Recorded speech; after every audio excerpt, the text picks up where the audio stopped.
Puji Tuhan. Sebelum kita mendengarkan firman Tuhan, mari kita angkat pujian hadapan Tuhan. Ajar kami Tuhan, menghitung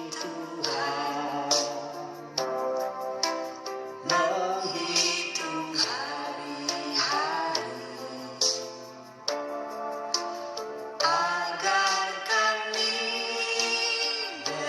kami beroleh hati bijaksana. Ajar kami Bapa, hidup dalam jalan-Mu,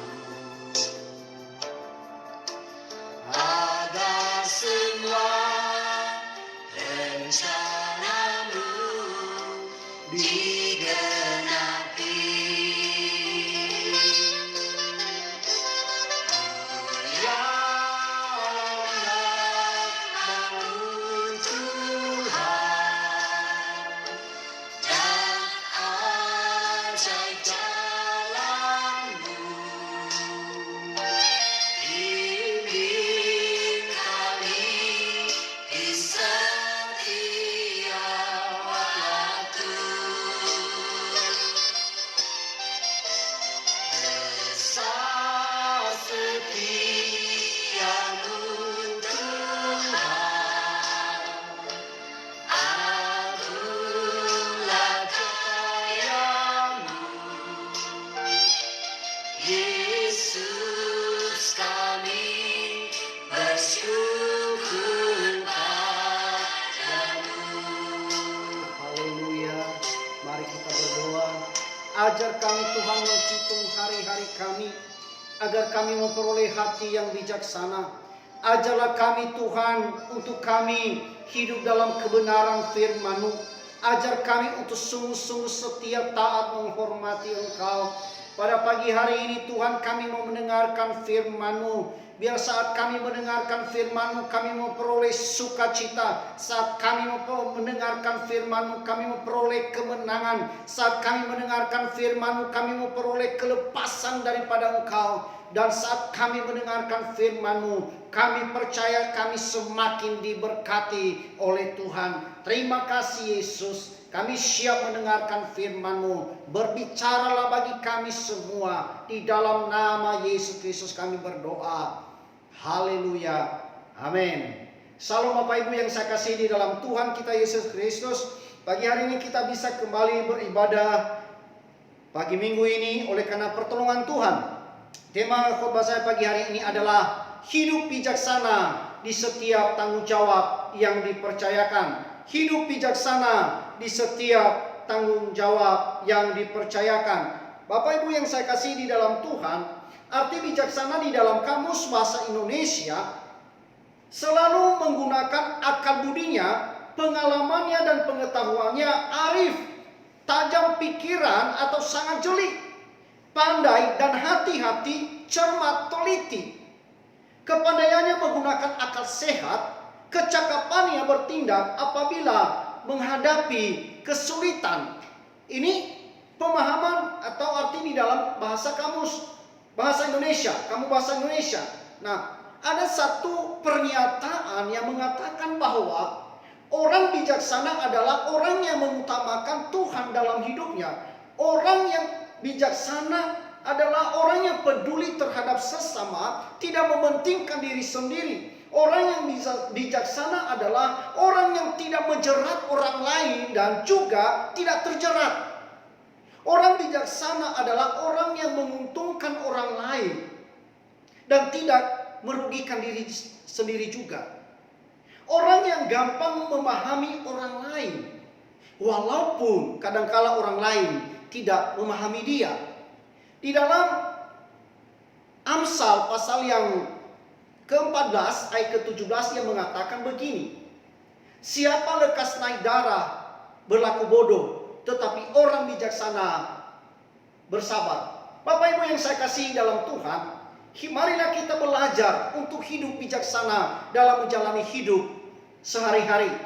Mari kita membaca Alkitab yang tertulis dalam Lukas pasal 16 ayat yang pertama sampai dengan ayat yang ke-9. Demikianlah firman Tuhan. Dan Yesus berkata kepada murid-muridnya, ada seorang kaya yang mempunyai seorang bendahara. Kepadanya disampaikan tuduhan bahwa bendahara itu menghamburkan miliknya. Lalu ia memanggil bendahara itu dan berkata kepadanya, apakah yang kudengar tentang engkau? Berilah pertanggungjawaban atas urusanmu, sebab engkau tidak boleh lagi bekerja sebagai bendahara. Kata bendahara itu di dalam hatinya, apa yang harus aku perbuat? Tuanku memecat aku dari jabatanku sebagai bendahara. Mencangkul aku tidak dapat, mengemis aku malu. Aku tahu apa yang akan aku perbuat, supaya apabila aku dipecat dari jabatanku sebagai bendahara, ada orang yang akan menampung aku di rumah mereka. Lalu ia memanggil seorang demi seorang yang berhutang kepada tuannya. Katanya kepada orang pertama, berapakah hutangmu kepada tuanku?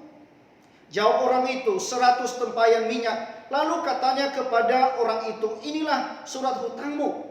Duduklah dan buatlah surat hutang lain, sekarang juga 50 tempayan. Kemudian ia berkata kepada yang kedua, dan berapakah hutangmu? Jawab orang itu, 100 pikul gandum. Katanya kepada orang itu, inilah surat hutangmu, buatlah surat hutang lain 80 pikul. Lalu tuan itu memuji bendahara yang tidak jujur itu, karena ia telah bertindak dengan cerdik, sebab anak-anak dunia ini lebih cerdik dari terhadap sesamanya. Anak-anak dunia, sekali lagi, lalu tuan itu memuji bendahara yang tidak jujur itu, karena ia telah bertindak dengan cerdik, sebab anak-anak dunia ini lebih cerdik terhadap sesamanya daripada anak-anak terang. Dan aku berkata kepadamu, ikatlah persahabatan dengan Mamon. Pergunakan Mamon yang tidak jujur, supaya jika Mamon itu tidak dapat menolong lagi, kamu diterima di dalam kemah abadi. Bapak Ibu yang saya kasih dalam Tuhan kita Yesus Kristus, kebenaran firman Tuhan yang kita bacakan adalah perumpamaan yang disampaikan Yesus kepada para murid-muridnya pada saat itu tentang bendahara yang tidak jujur. Bendahara yang tidak jujur adalah sebuah perumpamaan yang sangat luar biasa. Ketika saya membacakan firman Tuhan ini sangat menjadi berkat bagi saya. Pada zaman dulu seorang orang kaya yang banyak hartanya, dan dia akan mempercayakan hartanya itu, kekayaannya itu kepada salah seorang bendahara, atau yang dikatakan sekarang adalah manajer.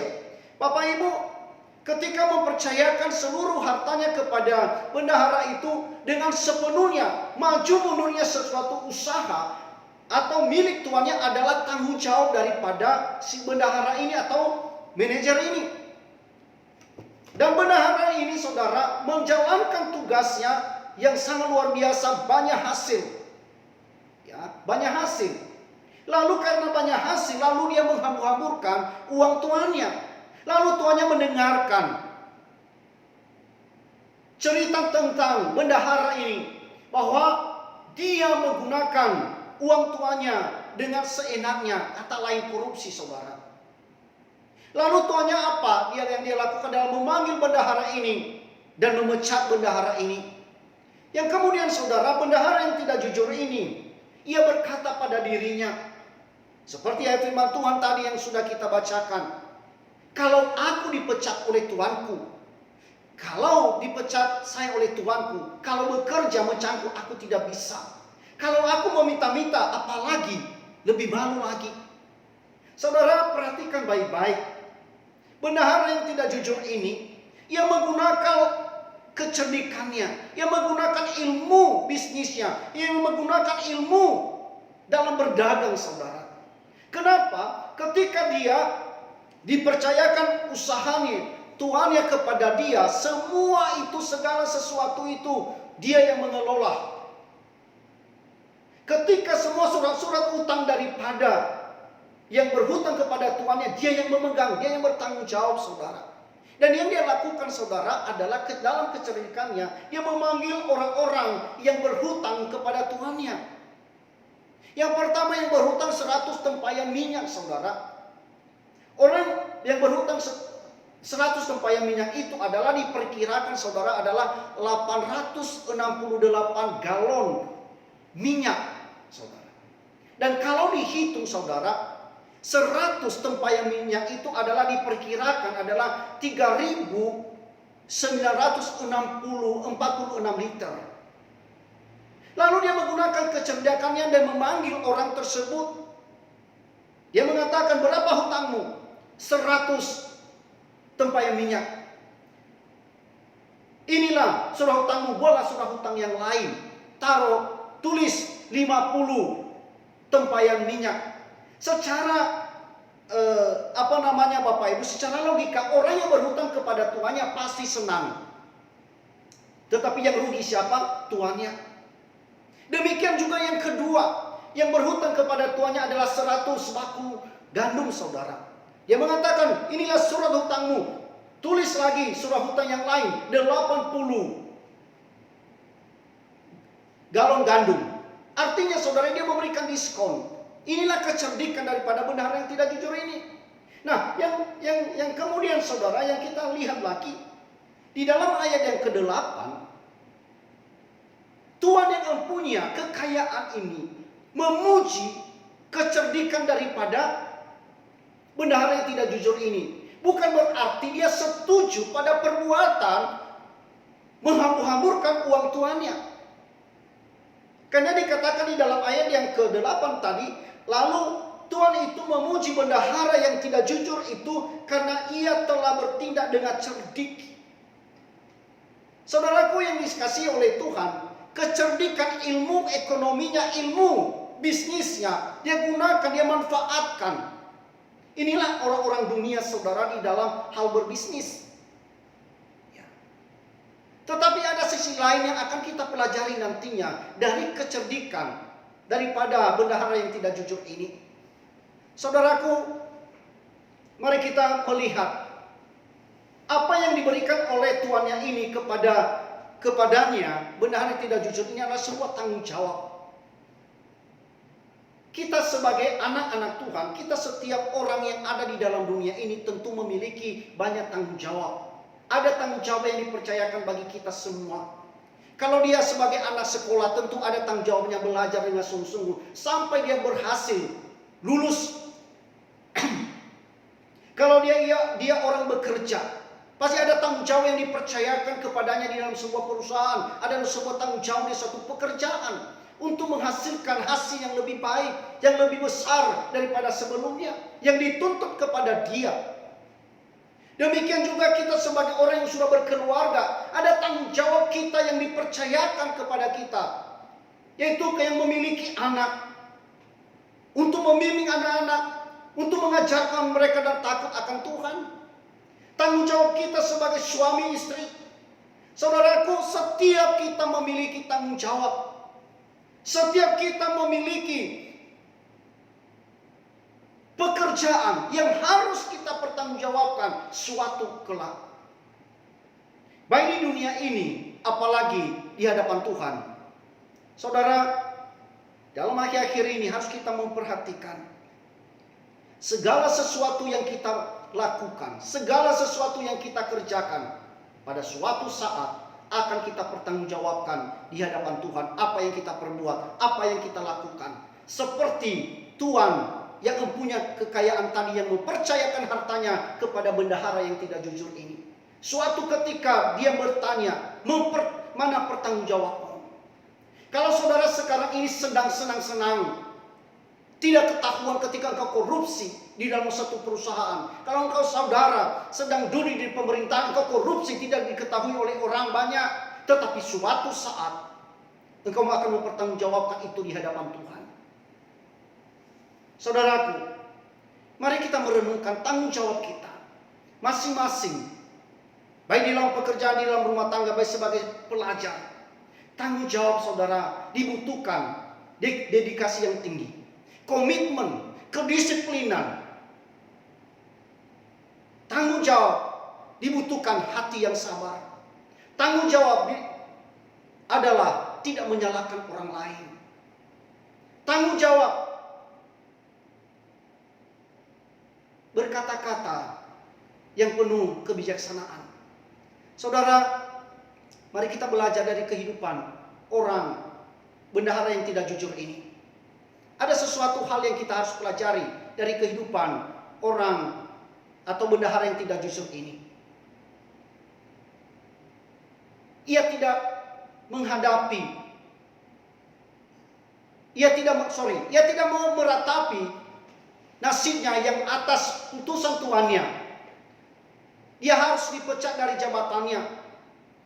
Bendahara tersebut tidak mudah menyerah ketika menghadapi kegagalan. Ia berpikir kreatif untuk mengatasi setiap persoalan yang ia alami. Bendahara ini ia tidak lari dari masalah. Coba perhatikan baik-baik saudara. Bendahara yang tidak jujur ini, walaupun dia tidak jujur, tetapi ada nilai positif yang kita lihat dari sikapnya dalam menyikapi setiap persoalan yang dihadapi. Ia tidak lari dari masalah. Ia tidak menyembunyikan diri dari masalah. Dan tidak mencari kambing hitam dari masalahnya itu. Justru ia menghadapinya. Gentle saudara. Banyak orang ketika dia menghadapi masalah, bersembunyi, melarikan diri. Ketika dia menghadapi masalah, dia tidak sanggup menghadapi. Bahkan dia itu ulahnya sendiri. Saudara, mari belajar dari sisi lain, dari kehidupan bendahara yang tidak jujur ini. Ia adalah pribadi yang berorientasi pada penyelesaian masalah, bukan berfokus pada masalah. Ia adalah pribadi yang berorientasi pada penyelesaian masalah, bukan berfokus pada masalah. Ini yang kita harus pelajari dari kehidupan orang yang bendahara yang tidak jujur ini.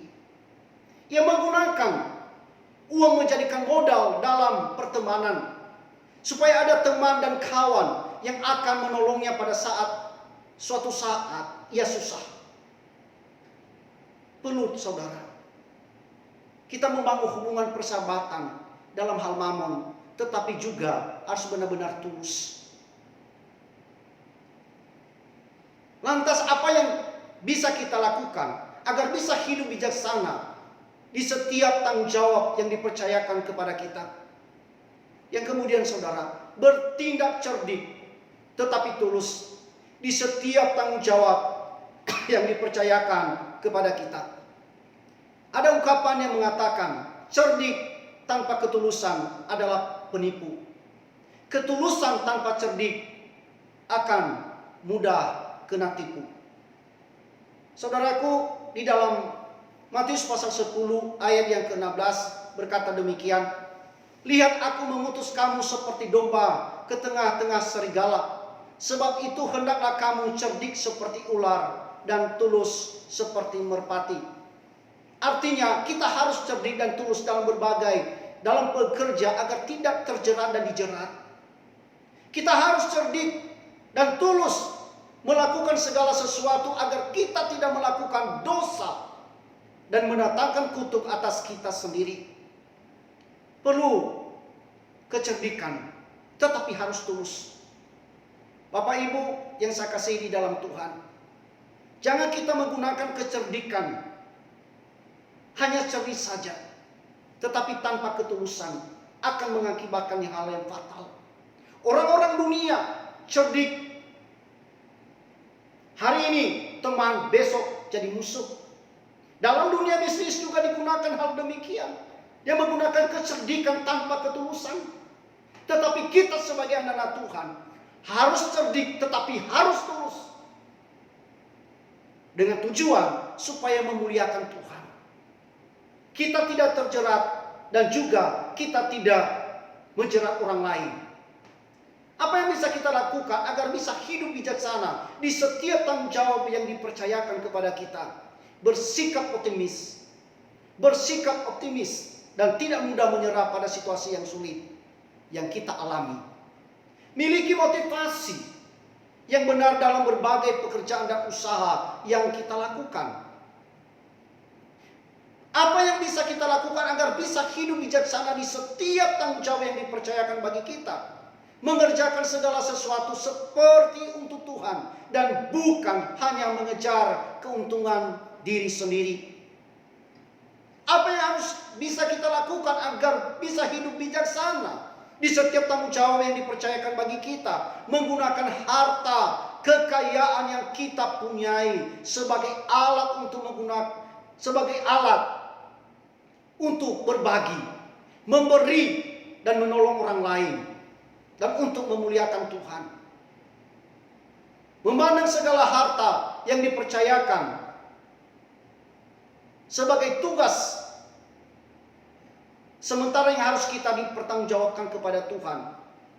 Sekali lagi saya sampaikan kepada saudara, apa yang bisa kita lakukan agar bisa hidup bijaksana di setiap tanggung jawab yang dipercayakan? Memandang segala hal yang dipercayakan sebagai tugas, sementara yang harus bisa dipertanggungjawabkan kepada Tuhan dan manusia. Bapak Ibu yang saya kasihi di dalam Tuhan, hidup bijaksana dalam segala sesuatu, dalam tanggung jawab yang Tuhan percayakan bagi kita, agar memuliakan nama Tuhan.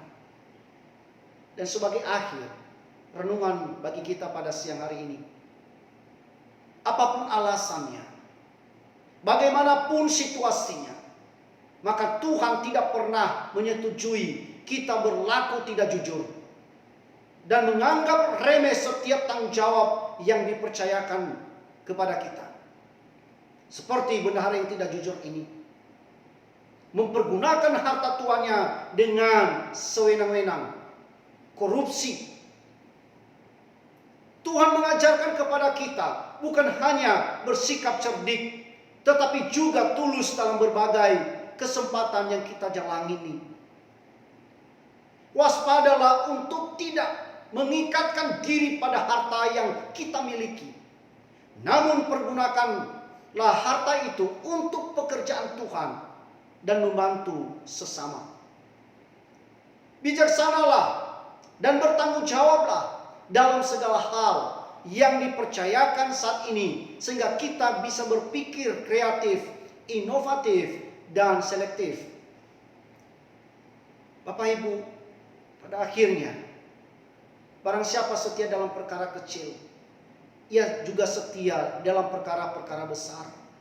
Dan barang siapa tidak benar dalam perkara-perkara kecil, ia tidak benar juga dalam perkara-perkara besar. Siapapun yang setia dalam hal-hal yang kecil, ia juga setia dalam hal-hal yang besar.